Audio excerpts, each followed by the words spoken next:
Belakangan ini, media sosial lagi rame soal video Gibran yang bahas tentang bonus demografi di YouTube.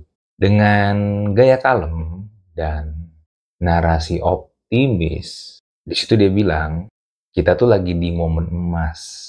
Karena jumlah usia produktif di Indonesia mendominasi. Bahkan dia banyak banget menyoroti tentang anak muda, di mana ini adalah giliran anak muda yang tampil ke depan. Dan sedikit juga menyinggung soal AI. Ya, kesannya keren, seakan-akan tuh negara kita ini dengan bonus demografi tersebut, kita tinggal tunggu waktu jadi negara maju aja. Di video tersebut dia juga bilang, puncak bonus demografi adalah di rentang tahun 2030 sampai 2045. Seakan-akan kita tinggal nunggu waktu aja nih, kurang dari 5 tahun lagi kita akan menuju puncak bonus demografi. Dan kita menjadi negara maju. Cuma kenyataannya, di balik konten tersebut, banyak anak muda yang disorot oleh Gibran itu masih jadi pengangguran dan nggak punya skill yang relevan untuk bersaing di industri zaman sekarang. Belum lagi faktor pinjol dan judol. Jadi pertanyaannya, beneran nggak nih ini momen emas? Atau justru kita sebenarnya lagi di tepi jurang? Halo semua, thank you yang sudah nonton dan subscribe channel YouTube gua. Dan sekarang gua membuka membership. Jadi buat lu yang pengen join jadi member di channel YouTube gua, lu bisa tekan tombol join dan pilih lu mau masuk tier yang mana. Gua ada 3 macam tier. Tier yang pertama adalah rookie, tier yang kedua adalah starter, dan tier yang ketiga adalah superstar. Nah, lu bisa pilih lu lebih cocok yang mana dan juga sesuai dengan budget lu, dan setiap tier ada benefitnya masing-masing. Oke, thank you, dan jangan lupa daftar. Nah, sebelum gua bahas lebih dalam, coba kita pahami dulu tentang pengertian bonus demografi. Ini kan sebenarnya sebuah terms yang belakangan ini sering banget ngomongin lah. Bahkan sebelum Gibran bikin video ini, sering banget dibicarakan. Tapi bonus demografi sendiri itu apa sih? Gue coba sederhanakan. Pada intinya, bonus demografi itu adalah kondisi ketika proporsi penduduk usia produktif jauh lebih besar daripada usia non-produktif. Usia produktif ini adalah orang-orang yang bisa produktif bekerja, menghasilkan uang. Sedangkan orang-orang yang di usia non-produktif adalah kategori anak-anak dan orang tua yang lanjut usia, yang belum bisa bekerja, yang sudah tidak bisa bekerja. Nah, secara teori, ketika kita mempunyai bonus demografi, ini kesempatan emas. Karena jumlah tenaga kerjanya banyak, produktivitas meningkat, ekonomi tumbuh. Tapi, yang perlu dicatat adalah bonus demografi itu peluang, bukan jaminan. Jadi ini peluang yang muncul karena ada kesempatan dan momentum yang datang. Dan namanya juga bonus, ya ini datang, nggak lu bikin, nggak lu planning, tapi datang aja gitu. Betul, emang ini buat lu. Dan kenyataannya memang juga nggak semua negara mendapatkan bonus demografi. Nah, kalau nggak dipersiapkan dan dikelola dengan strategi yang tepat, bonus demografi ini bisa menjadi bencana demografi, pengangguran massal, kemiskinan struktural yang sudah ada nih, jadi makin parah, sampai instabilitas sosial politik. Bisa menimbulkan distopia. Mungkin contoh biar mudah memahaminya adalah seperti ini. Let's say lu punya tim sepak bola. Ada 11 orang pemain sepak bola. Berbakat, jago banget skillnya. Tapi nggak pernah lu latih dengan benar. Nggak pernah lu kasih fasilitas yang mendukung. Bolanya kempes, lapangannya berantakan, lapangan seadanya tuh. Yang penting ada lapangan tanah kosong, kadang-kadang lapangannya ada batu cadas. Isinya nggak diperhatikan. Ya walaupun mereka punya skill, mereka punya talenta, mereka punya bakat, ujung-ujungnya ketika mereka disuruh tanding untuk ikut kejuaraan, untuk ikut liga, mereka akan sangat-sangat susah bersaing. Ya karena itu tadi, mereka punya bonus yaitu talenta, tapi nggak dipersiapkan, nggak diasah menjadi pemain yang matang.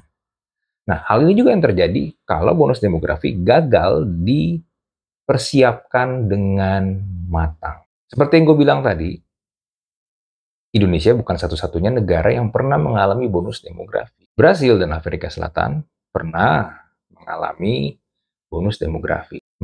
Mereka punya modal yang serupa dengan kita, tapi justru gagal memanfaatkannya. Faktor-faktor penyebabnya, kualitas pendidikan dasar yang rendah, pertumbuhan ekonominya di bawah potensi yang menyebabkan kurangnya lapangan pekerjaan, ditambah krisis kepercayaan dan korupsi. Bonus demografi mereka berubah menjadi beban demografi. Banyak anak muda yang akhirnya terseret dalam lingkaran kemiskinan yang makin parah dan kriminalitas. Mungkin lu pernah lihat ada video-video di Brazil, polisi itu sampai udah give up. Jadi kalau sampai ada kejahatan dan lu sebagai warga sipil di situ melihat, lu boleh hajar itu penjahatnya, lu tabrak kayak kalau misalnya ada begal atau apapun. Ya, karena memang saking tingginya. Dan itu adalah dampak dari gagalnya Brasil memanfaatkan bonus demografi mereka. Apakah bonus demografi ini bisa dibalikin? Ya, nggak bisa. Karena sekali lagi ini bonus. Datang nih, ting datang. Dan sangat sulit sekali untuk itu bisa datang untuk kedua kalinya. Karena negara-negara yang berhasil dalam melakukan memanfaatkan bonus demografi seperti Jepang dan Korea Selatan, itu China, mereka berhasil naik level dari negara berkembang menjadi negara maju. Sekarang mereka punya masalah di mana masyarakatnya itu mengalami penuaan dan secara jumlah kelahiran itu rendah. Jadi masyarakat produktifnya tuh makin lama makin sedikit, mengisahkan orang tua saja. Gue lagi rekaman, lagi hujan. Kalau ada suara hujan. Kalau lu sampai kedengaran suara hujan, ya ini gue lagi rekaman, lagi hujan. Dan mereka berusaha setengah mati untuk mendapatkan demografi yang rentang usia itu rentang usia produktif. Tapi susah banget. Nah, Indonesia sekarang punya peluang itu. Tinggal pilih mau yang mana. Ngikut jejak yang mana. Brazil atau Afrika Selatan, atau Jepang, Korea Selatan, atau China. Nah, tapi kita coba lihat indikatornya deh. Kira-kira Indonesia bakal lebih condong ke yang mana? Masalahnya adalah indikatornya sebenarnya ini bikin gua deg-degan. Karena pertama, tingkat pengangguran anak mudanya itu tinggi. Jadi lulus kuliah pun mereka susah untuk mendapatkan pekerjaan. Dan akhirnya mayoritas terpaksa kerja di sektor informal. Dan bekerja di sektor informal ini punya potensi masalah yang besar, yaitu tidak punya penghasilan yang tetap. Dan pekerjaannya pun juga rentan untuk hilang. Belum lagi glorifikasi UMKM dan gig ekonomi yang juga mendukung hal tersebut. Yang perlu lu sadari, banyak UMKM kita itu memilih menjadi UMKM bukan karena keinginan mereka, tapi terpaksa jadi UMKM. Karena kenapa? Karena lapangan pekerjaan formalnya terbatas. Dan kadang ketika mereka ingin bersaing di pekerjaan-pekerjaan yang formal, secara skill pun mereka kadang nggak nyambung dengan industri, dengan pekerjaannya. Karena pendidikan, secara sistem pendidikan emang menurut gue, ini kritik gue dari dulu, emang nggak disiapkan untuk siap kerja, jadi nggak nyambung. Jadi skill tenaga kerja kita tuh rendah, stagnan. Belum lagi ngomong tentang produktivitas. Nah, ini lu perhatiin. Sounds familiar gak dengan Afrika Selatan dan Brazil? Ini yang gue khawatir sebenarnya. Dan ini nggak diadres sama Gibran di video YouTube dia. Padahal ini adalah masalah yang ada di depan mata kita semua. Sedangkan kunci sukses dari bonus demografi adalah pertumbuhan ekonomi yang signifikan. Jadi jangan kebanyakan ngimpi kalau ekonomi kita masih stagnan. Bonus demografi itu cuma bisa kasih dampak kalau ekonominya tumbuh. Sekarang pertumbuhan ekonomi kita di angka kisaran 5%. Padahal seharusnya idealnya kita tuh di angka 7-8% untuk nyerap tenaga kerja yang anak muda ini. Kalau nggak bisa, jadinya percuma. Mereka terjebak lagi-lagi tidak punya penghasilan yang tetap. Tidak punya penghasilan tetap, ujung-ujungnya kriminal. Mereka pengen mendapatkan pekerjaan yang tetap, yang di sektor formal, tapi sedikit. Kenapa sedikit? Karena ini semua kegagalan pemerintah dalam menyiapkan, mengembangkan industri manufaktur. Kita lompat ke industri digital dan melewatkan ini. Dan akhirnya kita mengglorifikasi gig ekonomi. Perusahaan-perusahaan startup yang tidak bisa memberikan kepastian pendapatan setiap bulan ketika mereka terjun ke gig ekonomi ini. Yang contoh paling gampang inilah driver ojol lah. Itu adalah orang-orang yang terpaksa bekerja di sektor informal. Lo coba tanya ke mereka deh. Apakah itu adalah impian mereka menjadi driver ojol? No, enggak. Mereka tuh pengen kerja yang benar-benar kerja. Tapi mereka nggak bisa mendapatkan itu. Nah, untuk mengembangkan sektor manufaktur, sebenarnya yang harus dijaga adalah iklim di industrinya. Tapi lagi-lagi pemerintah gagal dalam menjaga iklim di industri. Yes, benar, lu bisa lihat ada pabrik-pabrik, ada kawasan pabrik di sini. Tapi lu compare coba dengan yang sekarang lagi hype lah, Vietnam. 10 tahun yang lalu ya, gua tuh nggak pernah membayangkan kalau akan terucap kalimat seperti ini. Kita harus belajar dari Vietnam bagaimana caranya mengembangkan industri. Sekarang, kalimat itu keluar dari para petinggi-petinggi kita. Dulu kita yang mimpin, Malaysia belajar sama kita. Negara-negara tetangga belajar sama kita. Sekarang kita yang ketinggalan.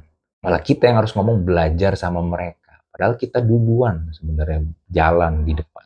Tinggal nunggu waktu aja. Kita akan bilang kita akan habis ini belajar dari Laos, Kamboja, ya belajar bikin industri judol kali ya. Nggak mampu menyediakannya. Ya, sudah menjadi rahasia umum lah ya, kayak pemalakan ormas, izin yang ribet, birokrasinya setengah mati, kepastian-kepastian hukum, semua itu kan yang dipengen sama investor. Belum faktor-faktor korupsi, itu mereka nggak mau, apalagi negara-negara di Asia Timur yang strict banget soal begituan, seperti Jepang. Tapi itu nggak bisa di-provide sama kita. Belum lama BYD pabriknya ini kan digangguin ormas kan? Itu aja sebenarnya kita tahu loh. Pemerintah tahu nggak? Tahu kok wakil wakil MPR-nya ngomong kok, iya kami tahu ini. Tapi ya udah cuma berhenti situ doang, tahu. Tapi ya nggak diapa-apain. Didimin aja, cuma nonton doang aja, udah. Jadi setiap kali ada kesempatan-kesempatan yang datang, kita selalu nggak bisa nangkep, selalu miss kesempatan tersebut. Dan akhirnya pindah ke negara tetangga kita. Contoh lain deh, misalnya LG Energy Solution. Mereka mau bikin pabrik baterai EV di sini. Tapi akhirnya batalkan. Dan lihat, apa respon dari pemerintah? Responnya menurut gua tuh denial. Presidennya ngomong begini, ya pasti ada kerjasama dengan pihak lain. Katanya. Tunggu aja, Indonesia besar, Indonesia kuat, Indonesia cerah. Ini presidennya yang ngomong. Nah kenapa gue bilang denial?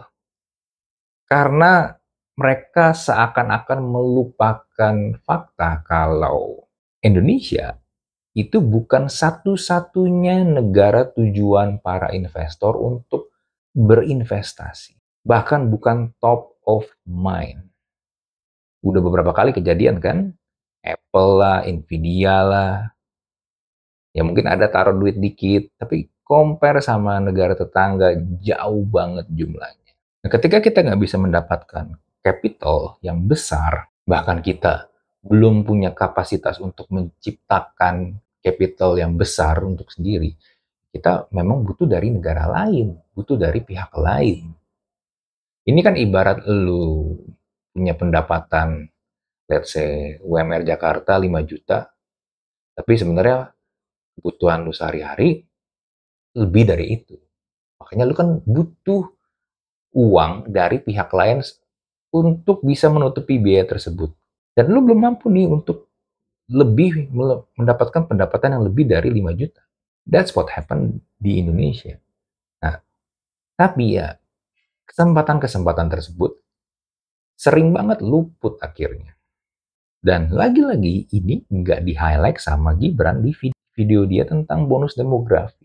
Karena kalau ini sampai berhasil, kita mendapatkan investment, mendapatkan modal dalam jumlah yang banyak, dan bisa menciptakan, mendapatkan pabrik-pabrik baru, kita punya peluang untuk mendapatkan tenaga kerja yang jauh lebih terampil, karena mereka terserap kan di pabrik-pabrik tersebut, bekerja secara formal, menjadi skill labor, dan mereka juga punya kepastian mendapatkan pendapatan tiap bulan, karena ada gaji di situ. Ini yang nggak di highlight, entah gue nggak tahu apakah memang lupa atau nggak tahu sama sekali, jangan-jangan. Padahal itu yang penting dibandingkan dibilang anak muda bisa, anak muda apapun itu. Come on man, itu cuma retorika, cuma jargon doang. Nah, tadi kan problem-problemnya. Ada beberapa langkah praktis yang harusnya bisa banget dijalankan mulai dari sekarang. Gue sebenarnya juga udah ngomong ini berkali-kali, tapi ya nggak ada salahnya gue ngomongin lagi. Yaitu transformasi pendidikan total. Ubah sistem dari hafalan menjadi berpikir kritis. Kembangkan kurikulum yang adaptif terhadap perkembangan zaman. Dan konsisten dijalankan. Jangan tiap ganti menteri ganti kurikulum. Ini aja nih, kurikulumnya kan mau, gua nggak tahu jadi atau nggak nih dijalankan ya, tapi mau diganti lagi kan. Ya akhirnya kan bingung murid-muridnya. Lalu yang berikutnya, dorong UMKM naik kelas. Come on man, lu jangan berbangga jumlah UMKM banyak. Tapi kalau mereka nggak bisa scale up, nggak bisa naik level, 10 tahun, 20 tahun bisnisnya gitu-gitu aja di tempat yang sama. Tidak bisa nambah cabang, tidak bisa menaikkan pendapatan mereka. Ya, angka kuantitas yang banyak itu ya sebenarnya cuma pajangan doang, cuma lipstick, cuma makeup. Tapi yang penting kan sebenarnya mereka tuh pengen naik kelas dari UMKM menjadi sebuah bisnis yang lebih solid, jadi perusahaan, bahkan kalau bisa IPO. Lalu ya perbaiki iklim investasinya. Itu sebenarnya jalanin dong. Gibran dan jajaran di pemerintahan harusnya menyorot masalah-masalah tersebut dan juga eksekusi masalah-masalah tadi. Langkah-langkah praktis untuk memecahkan masalahnya itu apa? Kayak lagi, bonus demografi itu bukan tiket otomatis. Tiket otomatis Indonesia akan langsung otomatis jadi negara maju. Enggak. Nah, kalau lu yang nonton video kali ini merasa kok relate banget ya, ya memang itu maksud gua. Karena kita nih lagi di kapal yang sama sih. Nah, jadi menurut lu, apakah Indonesia bisa mengoptimalkan bonus demografi ini? Coba lu tulis di kolom komen. Sama kalau mungkin ada opini lain atau lu ada pertanyaan, boleh juga. Bisa langsung tulis di kolom komen. Kita jumpa lagi di Thinking Room episode berikutnya. Bye.